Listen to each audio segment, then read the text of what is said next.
सदस्यता तो ये तो आप मानकर चलिए सत्य की सच्चाई की जीत हो गई है। और इस वक्त लोगों की आंख में चमक है। माँ बहन बेटी के सम्मान के लिए राहुल गांधी लड़ते हैं, पूरे देश की आवाज़ उठाते हैं। अडानी घोटाले के विरुद्ध उन्होंने आवाज़ उठाई, भ्रष्टाचार के खिलाफ आवाज़ उठाई, उनकी सदस्यता रद्द कर दी गई। तो आज जो सदस्यता बहाल हुई है उसमें बीजेपी का या लोकसभा अध्यक्ष जी का कोई मेहरबानी नहीं है। ये तो मजे लेने वाले लोग हैं, सीरियस ही नहीं है। आज तो सुप्रीम कोर्ट से बहाल हुई। सुप्रीम कोर्ट ने कहा कि गुजरात हाई कोर्ट ने गलत फैसला दिया। तो राहुल गांधी की सदस्यता सच्चाई की जीत है।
में स्वागत आपका। मैं हूं योगेंद्र, आप देख रहे हैं बड़ी खबर। और बड़ी खबर में हम बात करेंगे राहुल गांधी की सदस्यता बहाली की। राहुल गांधी सुप्रीम कोर्ट से सुप्रीम राहत मिलने के बाद उनकी लोकसभा की सदस्यता को भी बहाल कर दिया गया है। और एनडीए के माफ करेगा इंडिया के जो संगठक दल हैं उनके सांसदों ने मिठाई खा करके और खिला के राहुल गांधी का वेलकम किया। वो संसद भी पहुंचे। 136 दिन बाद उनकी सदस्यता बहाल हुई है। प्रियंका गांधी ने कहा है कि आम जन की आवाज और मुखर होकर के उठाएंगे। लोकतंत्र की जीत है और कानून पे भरोसा था और वो भरोसा कायम रहेगा। तो चले, मैं ज्यादा बात नहीं करूंगा और हमारे साथ सीधे हमारे अतिथि जुड़े हुए हैं। शैलेंद्र सिंह जी हमारे साथ भाजपा से हैं, राजकुमार शर्मा जी हमारे साथ कांग्रेस से हैं और हमारे सहयोगी दशरथ सिंह हमारे साथ में हैं। शैलेंद्र जी, आपके पास आना चाहूंगा। सदस्यता बहाल हो गई है राहुल गांधी की और अब जब भी डिबेट्स होंगी वो जो भी उनका अपना तेवर है वो काम करेंगे। प्रियंका गांधी ने कहा है कि ये डेमोक्रेटिक सिस्टम की जीत है, लोकतंत्र की जीत है और हमें कानून में भरोसा था, उसकी वजह से सब कुछ हो पाया है। योगेंद्र जी, देखिए, कांग्रेस पार्टी की प्रियंका गांधी जी ने अगर ये कहा है तो मैं समझता हूं कि अब उनको लोकतंत्र पे और न्यायपालिका पर भी विश्वास होगा कांग्रेस पार्टी को। क्योंकि पहले तो ना तो इनको न्यायपालिका पे विश्वास था, ना लोकतंत्र पे विश्वास था, ना भारत के संविधान पे विश्वास था, ना ईवीएम पे विश्वास था। तो अगर 136 दिन बाद आए तो इनके कन्विक्शन पे स्टे हुआ है, भी टेम्परेरी स्टे है, कोई बरी नहीं हुए। और राहुल गांधी जी जो है वो एक हैबिचुअल ऑफेंडर रहे हैं कि कभी भी कोई भी बात कभी भी कैसे कह देते हैं, बचकानी बातें करते रहते हैं। तो अभी देखना भी है, क्योंकि सुप्रीम कोर्ट ने उनको सख्त हिदायत दी है कि आप एक सांसद हैं और सांसद की गरिमा होती है, एक उनकी मर्यादा होती है, उस मर्यादा में रहते हुए आप शब्दों का चयन अच्छा करें। तो अब देखते हैं कि राहुल गांधी जी कितने दिन इस सुप्रीम कोर्ट की जो ऑब्जर्वेशन है, जो उनका सुझाव है, उसको मान पाते हैं। और ठीक है, उनका स्वागत है, क्योंकि अब आप देखिए जैसे आरोप लगाती थी कांग्रेस पार्टी पूरी विपक्षी दल की, साहब आपने आनंद फानन में उनको बर्खास्त कर दिया, ये ले लिया। अरे सब कानून की प्रक्रिया के तहत हुआ। जब आपको कानून, न्यायालय ने आपको सजा दी, पार्लियामेंट्री लॉज ने, रिप्रेजेंटेशन ऑफ पीपुल लॉ, जो भारत का कानून कहता है उसके तहत सारी कार्रवाई हुई। आज जब आपके कन्विक्शन पे स्टे हो गया तो कानून के तहत आप बहाल हो गए। तो अब आप बताइए, क्या ये कहने की गुंजाइश है इनके पास? नहीं है। तो आप ये देखिए, कांग्रेस पार्टी सिर्फ झूठा प्रचार करती रही है और ये बदनाम करने की बात करी है भारतीय जनता पार्टी को और भारत को कि भाई हम लोकतंत्र खतरे में। जब कर्नाटका हिमाचल जीत गए, अब लोकतंत्र सही हो गया, ईवीएम बहुत अच्छी हो गई। आप बताइए, आज आप न्यायपालिका से आपको नहीं, न्यायपालिका से आपको रिलीफ मिल गया तो आप अब न्यायपालिका पे विश्वास की बात करते हो। लोअर कोर्ट का जो डिसीजन गुजरात से रहा, गुजरात हाई कोर्ट का, तो उसको आज भी कोर्ट करते हैं कि ये एक साजिश का हिस्सा था और बाकायदा पिटिशन फाइल करवाई गई और गुमराह करके उसे, और ये भी उसमें आपको ध्यान होगा कि कांग्रेस की ओर से जो भी लॉयर अपीयर हुए उन्होंने बाकायदा कहा भी कि हाईएस्ट जो सजा है देश की 2 साल की, वो पहली बार हिंदुस्तान में कोई मामला है जिसके अंदर दी गई है। जबकि उन्होंने कहा भी कि मैं माफी नहीं मांगूंगा क्योंकि मैंने ऐसा कुछ नहीं कहा है कि जिसकी वजह से मुझे माफी मांगनी पड़े, और मैं उससे साजिश का मुझे हिस्सा बनाया गया जिससे मेरे खिलाफ रची गई, मैं उससे मुकाबला करने के लिए सक्षम हूं। सुप्रीम कोर्ट पे हमें भरोसा है। आप देखिए, बिल्कुल झूठा है कि भारतीय जनता पार्टी का इसमें कोई इन्वॉल्व है। और अगर माननीय न्यायालय ने, मजिस्ट्रेट ने अगर कोई उनको सजा सुनाई है तो वो प्रावधानों के तहत सुनाई है, जो कानून कहता है देश का, उसके कानून के तहत सुनाई है। अगर उनके पास 2 साल तक की सजा देने का प्रावधान है तो दे सकती है कोर्ट, ऐसा नहीं है। और एक आइडियल विषय भी होता है, जितना बड़ा आदमी होता है और कानून सख्त होता है उसके लिए, क्योंकि वो देश उसको देख रहा होता है, हजारों लोग उसको देख रहे होते हैं, आइडल मानते हैं। और आप इस तरह की अगर बात करेंगे, बिल्कुल नजीर के रूप में लेते हैं। आपके पास आना चाहूंगा, अभी आपने सुना शैलेंद्र जी को, और उनका क्षेत्र अधिकार है वो, बिल्कुल आ रहा हूं। योगेंद्र जी, भारतीय जनता पार्टी पिछले एक लंबे समय से राहुल गांधी जी को लेकर बहुत ज्यादा चिंतित है, परेशान है। उठते बैठते खाते पीते सोते राहुल गांधी कांग्रेस, राहुल गांधी कांग्रेस, इनके बिना इनकी रोटी नहीं पचती है। लगातार राहुल गांधी जी को गंदे गंदे शब्दों का नाम ले लेकर के, उपनाम ले लेके पहले बदनाम करते आ रहे थे। फिर राहुल गांधी जी ने एक बहुत शानदार सफल यात्रा करी, कन्याकुमारी से लेकर कश्मीर तक की यात्रा करी। उसमें हिंदुस्तान की जनता ने राहुल गांधी जी का उस यात्रा का बहुत साथ दिया। राहुल गांधी जी की यात्रा का मकसद था महंगाई गायब हो, बेरोजगारी गायब हो, गरीब अमीर की जो खाई है वो गायब हो, सभी जातियां प्रेम भाव से रहें। मैं मेरे हिंदुस्तान को आगे बढ़ता देखना चाहता हूँ, एक देखना चाहता हूँ। भारतीय जनता पार्टी उससे बौखला गई। राहुल गांधी जी ने कहा कि 20,000 करोड़ किसके हैं, ये राहुल गांधी जी के लूम गए, पीछे पड़ गए। और 136 दिन इन्होंने खूब खुशियां मनाई, खूब मिठाइयां बांटी कि राहुल गांधी जी अपने संसद से बाहर कर दिया और मैक्सिमम सजा दे दी उनको। मैक्सिमम सजा, कानून से ऊपर और सरकारी एजेंसी ऊपर चलने वाली भारतीय जनता पार्टी आज कानून का पाठ पढ़ा रही है। सुप्रीम कोर्ट ने इनके तमाचा मारा और भारतीय जनता पार्टी की आंखें खुली। राहुल गांधी जी आज संसद पहुंचे, पूरे देश ने खुशियां मनाई। हमारा जो नया इंडिया गठबंधन बना है उसने पूरी खुशियां मनाई, मिठाई खिलाई। सत्य परेशान हो सकता है, पराजित नहीं हो सकता, इस बात को कल सुप्रीम कोर्ट ने बताया है। और मैं आपको फिर कहना चाहूँ, राहुल गांधी हिंदुस्तान के बहुत बड़े युवा नेता के रूप में दिन प्रतिदिन निकलते जा रहे हैं, बढ़ते जा रहे हैं। हमने हिमाचल जीता, भारतीय जनता पार्टी को पटक नहीं लगी। कर्नाटक जीता, भारतीय जनता पार्टी को पटक नहीं लगी। राजस्थान अब हम 2023 में जीतने जा रहे हैं। भारतीय जनता पार्टी राजस्थान को लेकर भी बहुत ज्यादा चिंतित है। राजकुमार जी, लेकिन किसी भी फैसले को क्या तमाचा कहा जाए? तमाचा इसलिए कहा जाए कि भारतीय जनता पार्टी उत्सव मनाती है। हमारे एक भी कांग्रेस के नेता को बताओ, जब इनके, हमारे जो देश के प्रधानमंत्री, इनके नहीं, हमारे देश के प्रधानमंत्री आदरणीय नरेंद्र भाई मोदी जी, उनका हम सम्मान करते हैं। हमारे गहलोत साहब भी कहते हैं, हमारी जो पूर्व नेता थी इंदिरा गांधी, वो भी कहा करती थी कि भारतीय जनता पार्टी के तमाम नेताओं का सम्मान करो। जब इनके 2 सांसद थे तब भी इनका हम सम्मान करते थे। लेकिन आज राहुल गांधी जी के इस तरह से ये लोग पीछे पड़ गए कि राहुल गांधी को जैसे तैसे करके राजनीति से गायब कर दो। पूरा प्रयास किया लेकिन ये उसमें कामयाब नहीं हुए। इसलिए मैं कह रहा हूं, सुप्रीम कोर्ट का जो फैसला है ये भारतीय जनता पार्टी के ऊपर तमाचा कहलाता है। जी, चलिए, अपना अपना पक्ष है। दर्शक, क्या लगता है वैसे कि पब्लिक में किसी तरह का कोई रिएक्शन है इस मुद्दे को लेकर? क्या राजनीतिक पंडित या जो सियासत को समझते हैं उन लोगों का कोई रिएक्शन है कि राहुल गांधी, जैसे अभी शैलेंद्र जी कह रहे हैं कि अभी तो अंडर प्रोसेस हैं, अंडर ट्रायल हैं, उन्हें एक राहत केवल अभी रोक लगाइए फैसले पे, अभी पेंडिंग है मामला, क्योंकि उस पर चर्चा होनी है, आर्ग्यूज होंगे, और तो फैसला जब भी आएगा देखा जाएगा। लेकिन फिलहाल क्या माना जाता है इसको लेकर के कि राहुल गांधी, जैसे अभी शैलेंद्र जी ने कहा कि वो उनके व्यवहार पे भी डिपेंड करेगा, और राहुल गांधी साहब कह चुके हैं कि जनता की आवाज होगी, मैं बिल्कुल नहीं दबूंगा, ना दबने दूंगा, और इसी तरह से मैं मुखर होकर आवाज उठाता रहूंगा। जो लगातार ये भी चल रहा है प्रियंका गांधी का भी, तो लगता है कि तेवर कुछ ढीले हो पाएंगे राहुल गांधी के। देखिए, इस पूरे फैसले की या कह सकते हैं टिप्पणी की अगर बात करें, सुप्रीम कोर्ट ने जब ये जजमेंट, ये टिप्पणी दी थी राहुल गांधी की सजा पर रोक लगाई, तो आपको एक बात ध्यान होगी, सुप्रीम कोर्ट ने टिप्पणी की इस पूरे मसले पे कि सार्वजनिक जीवन में अगर कोई नेता है तो उसको इस तरह से टिप्पणी से बचा जाना चाहिए। ये राहुल गांधी के लिए एक संदेश है, मुझे लगता है, क्योंकि सुप्रीम कोर्ट की टिप्पणी में साफ लिखा है कि आप सार्वजनिक जीवन में हो, जब नेता हो, लोग आपकी बात को सुनते हैं, समझते हैं, देखते हैं।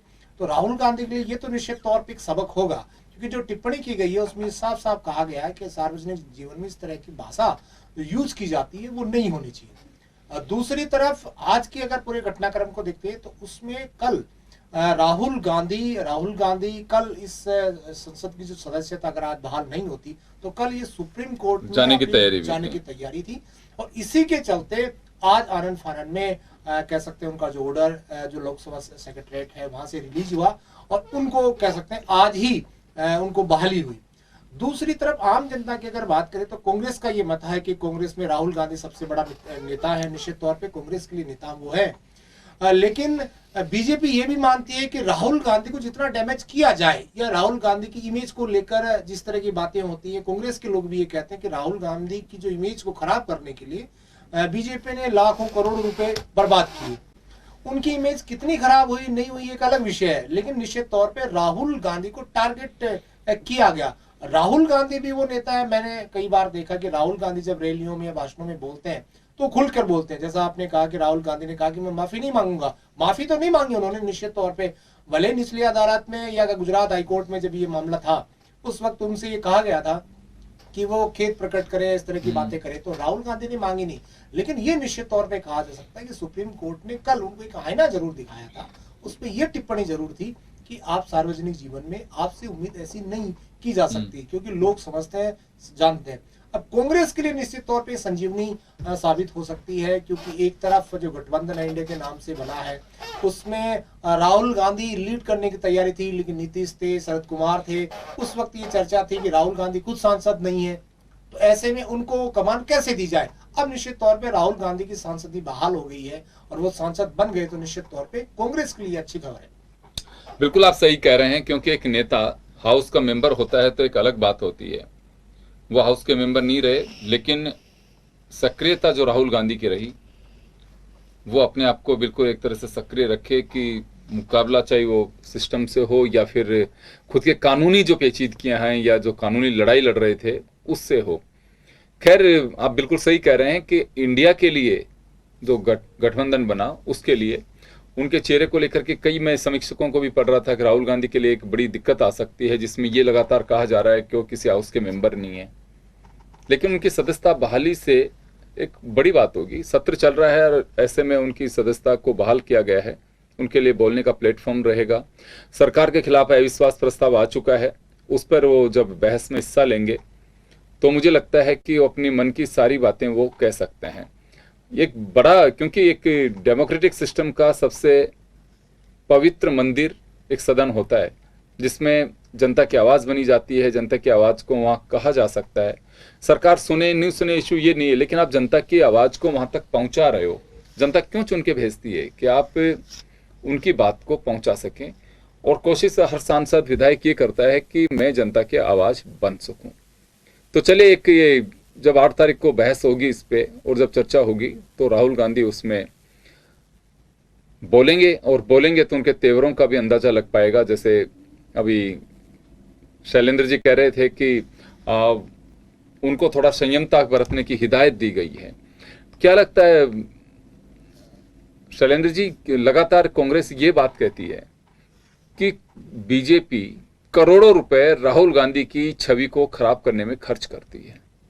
योगेंद्र जी, अगर आप राहुल गांधी जी के एक्ट्स देखेंगे पिछले 10 साल के, तो आप बताइए, संसद चल रही है, लोकसभा चल रही है, जो कि जनता का सबसे बड़ा मंदिर है लोकतंत्र का, और उसमें आप आंख मारते हो, आप जाके जबरदस्ती गले मिल जाते हो, आप किस शब्दों का उच्चारण करते हो पूरे हिंदुस्तान की जनता ने देखा। जो उनकी एक्टिविटीज हैं, जब वो मंच से सार्वजनिक भाषण देते हैं तो किस तरह के शब्दों का प्रयोग करते हैं, उनको यही नहीं पता होता है कि ये शब्द इस जगह उपयोग होना है नहीं होना, उसका अर्थ का अनर्थ कर देते हैं, एक मजाक खुद बन चुके हैं वो। भारतीय जनता पार्टी ने एक नया पैसा उन पर खर्च नहीं किया, ये उन्हीं कांग्रेस पार्टी के राहुल गांधी जी ने अपनी ही हरकतों से एक मजाक किया, अपने आप को बना लिया हिंदुस्तान में। और कितने सीरियस रहेंगे अब तो देखने की बात है। अगर आपने बहुत अच्छी बात कही कि अगर सुप्रीम कोर्ट के बाद भी अगर इनका घमंड टूटता है तो बहुत अच्छी बात है, नहीं तो ये तो अपने आप को गांधी परिवार को नहीं, मैं आपने नहीं कहा, मैं तो एक बात बताना कि भाई जो उन्होंने राफेल के मामले में देखिए, चौकीदार चोर है, फिर जाके सुप्रीम कोर्ट में उनको कान पकड़ना पड़ा, माफी मांगनी पड़ी, तो ये बताता है कि गांधी परिवार अपने आप को सबसे बड़ा मानता था कि हम न्यायपालिका से भी बड़े, इन्हीं के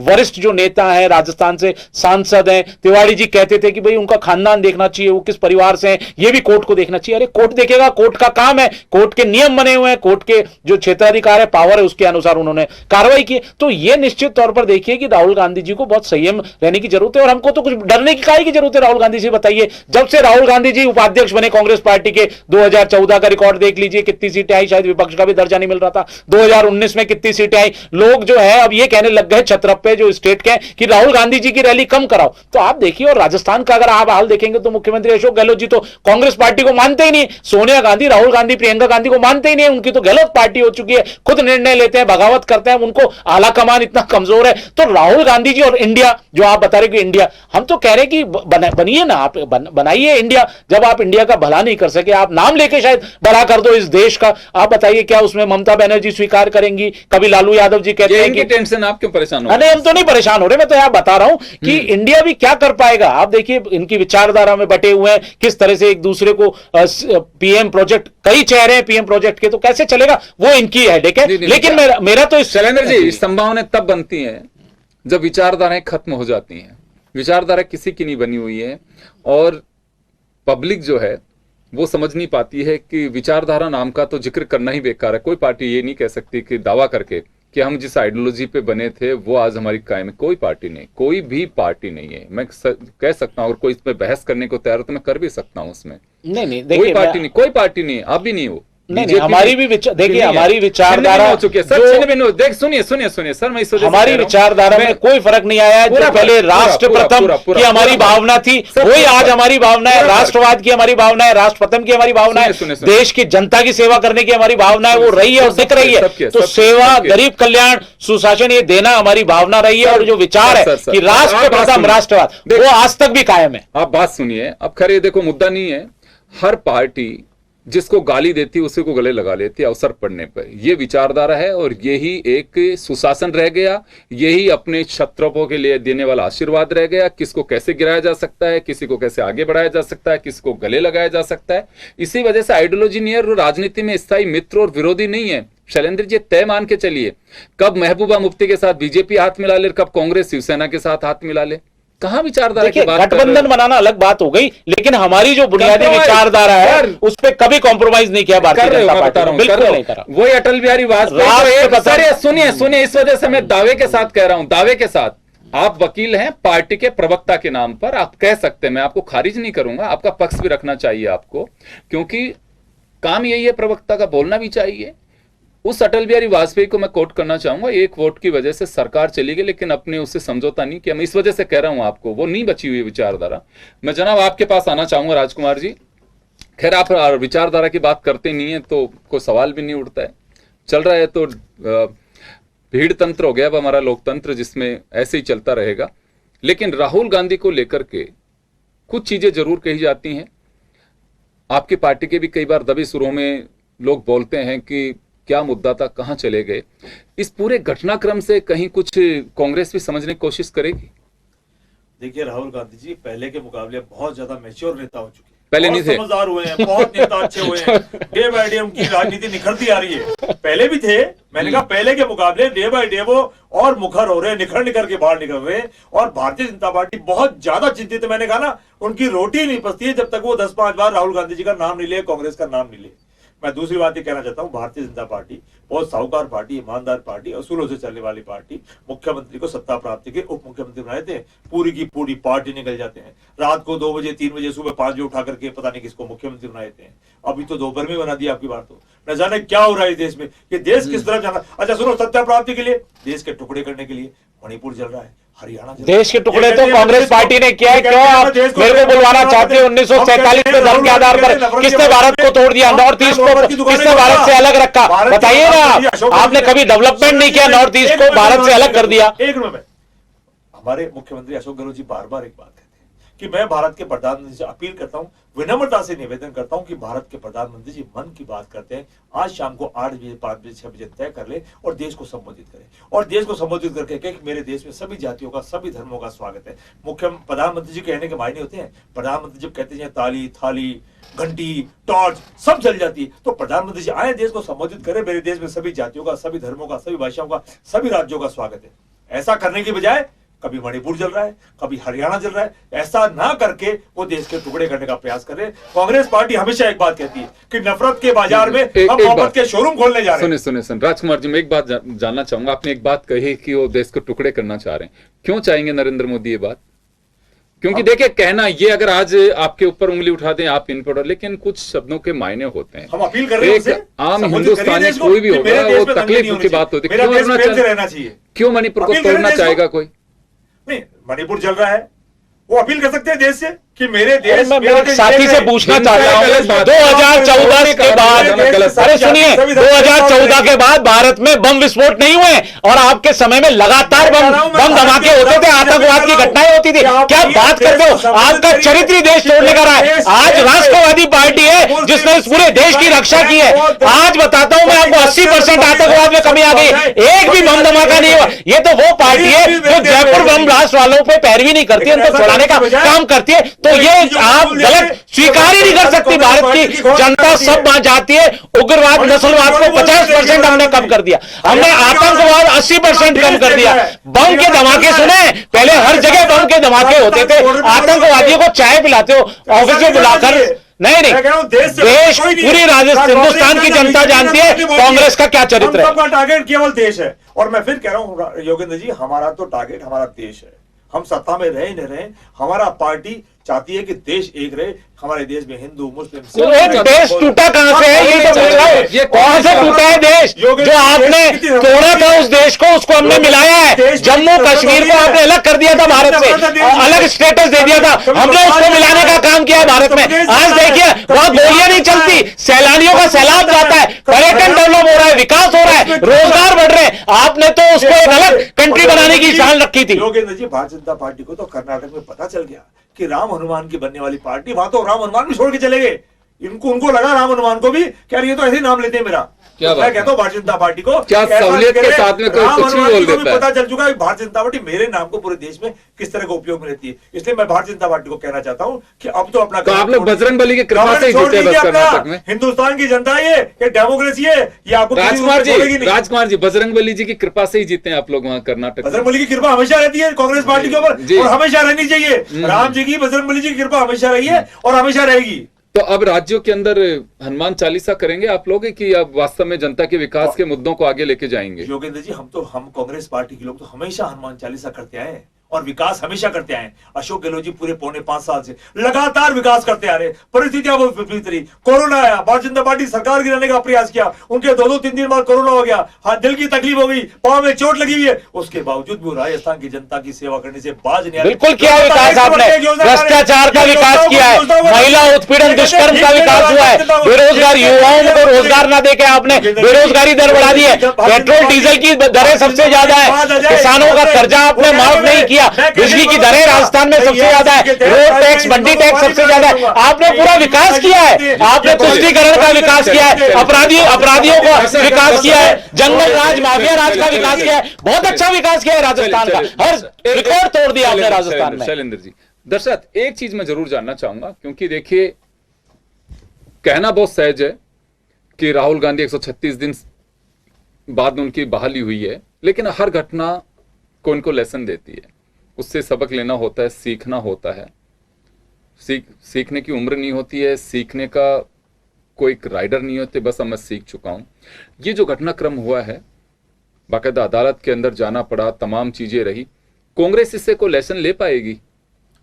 देखिए, मुझे लगता है कि कांग्रेस को लेना चाहिए। अब ले पाते नहीं, ये इंटरनल मामला है, लेकिन जिस तरह की टिप्पणी कोर्ट के द्वारा हुई है उस पर कहीं न कहीं व्यक्ति को संज्ञान लेना चाहिए, और खास तौर पे जो व्यक्ति सार्वजनिक जीवन में हो, कि सार्वजनिक जीवन में आप रैलियां भी करेंगे, भाषण भी देंगे, और 2 दिन बाद राहुल गांधी की राजस्थान में ही रैली होने जा रही है आदिवासी अंचल में, तो राहुल गांधी वहां पर बोलेंगे, बहाली के बाद में पहला भाषण होगा, तो उसे एक उनके तेवर का अंदाजा लगेगा। आप सही कह रहे हैं। चलिए, मैं माफी चाहूंगा, यहाँ समय का अभाव है, मैं रोकना चाहूंगा।